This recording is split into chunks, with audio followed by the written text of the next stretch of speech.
ಕುಕ್ಕುನಾಯಿ ಅವರೇ ಅವಕಾಶ ಮಾಡ್ತೀವಿ. ಅನು ಅಮ್ಮ ಕುಕ್ಕುನಾಯಿಯವರು ಯಾವ ಸ್ಯಾರಿ ಚೆನ್ನಾಗಿದೆ ಅಂತ ನೀವು ಹೇಳಬೇಕಂತೆ.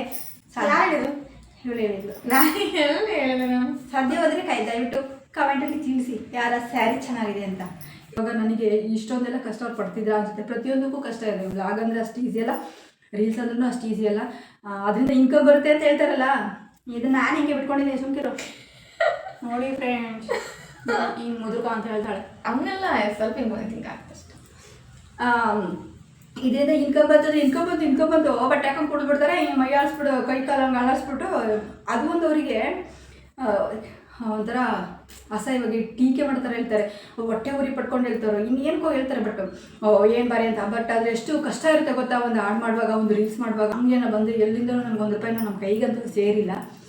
ಹೇಳ್ಕೊತಾರೆ ಇನ್ಸ್ಟಾಗ್ರಾಮಲ್ಲಿ ಸಾಕಷ್ಟು ಕಮೆಂಟ್ಗಳು, ನಿಮ್ಗೆ 20,000 ಬರುತ್ತೆ, ಬದನೆಕಾಯಿನೂ ಬರೋದಿಲ್ಲ. ಹೇಳ್ತಾರೆ 20,000 ಬರುತ್ತೆ, 50,000 ಅದೇ ಏನಿಲ್ಲ. ಸುಮ್ಮನೆ ಹೇಳ್ಕೊಳೋರ್ಗೇನು ಹೇಳ್ತಾರೆ.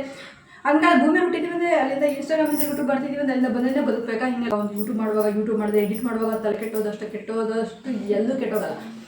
ಯಾವ ಒಂದು 10, 20, 30, 40 ಜನ ಜೊತೆ ಜಗಳ ಅಷ್ಟು ತಲೆ ಕೆಡೋಲ್ಲ. ಅಷ್ಟು ಎಡಿಟ್ ಮಾಡಿರ್ತೀವಿ. ಅದಕ್ಕೆ ಹೇಳ್ಕೊಟ್ಟೆ ಅಷ್ಟೇ, ಎಷ್ಟು ಕಷ್ಟ ಇರುತ್ತೆ ಎಡಿಟ್ ಮಾಡೋದು. 1,000 ತೊಗೊಂಡ್ಬಿಟ್ಟು ಆಶಾ ನನಗೆ ಬೈದ್ಬಿಟ್ಲು, ಡಾನ್ಸ್ ಮಾಡೋಕೆ ಸಿಟ್ಟು ಮಾಡ್ಕೊಬಿಟ್ಲು. ನಾನು ವೀಡಿಯೋ ಚೆನ್ನಾಗಿ ಬಂದಿದ್ದೆ ಅಷ್ಟು, ಅದು ಇಲ್ಲ ಚೆನ್ನಾಗಿ ಬಂದಿಲ್ಲ ಡಿಲೀಟ್ ಮಾಡಿ ಹೋಗ್ತೀನಿ ಅಂತೆಲ್ಲ ಅಂದ್ಬಿಟ್ಲು. ಅವಳು ಅಷ್ಟು ದೇಗ್ತಿರಲಿಲ್ಲ. ಅಷ್ಟೊಂದು ನಾನೇ ಸರಿ ಮಾಡಲಿಲ್ಲ. ಅದು ಸ್ಟೆಪ್ಪು ಕೂಡ ಸ್ವಲ್ಪ ಕಷ್ಟ ಆಯಿತು ಹೇಳತ್ತೆ. ಸ್ವಲ್ಪ ಸ್ಟೆಪ್ಪು ಕಷ್ಟನೇ.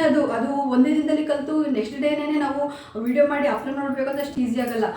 ಅದರಲ್ಲಿ ಎಷ್ಟು ಕಷ್ಟ ಆಯಿತು ಗೊತ್ತಾ. ಹಾಗಾಗಿ ಶೇರ್ ಮಾಡ್ಕೊಂಡ್ವಿ ಅಷ್ಟೇ. ಇದರಲ್ಲಿ ಕೂಕು ಸ್ಯಾರಿ ಚೆನ್ನಾಗಿದೆಯೋ, ಈ ಕೂಕು ಸ್ಯಾರಿ ಚೆನ್ನಾಗಿದೆಯೋ, ನನ್ನ ಸ್ಯಾರಿ ಚೆನ್ನಾಗಿದೆಯೋ, ಅದೇ ಕಮೆಂಟ್ ತಿಳಿಸಿ.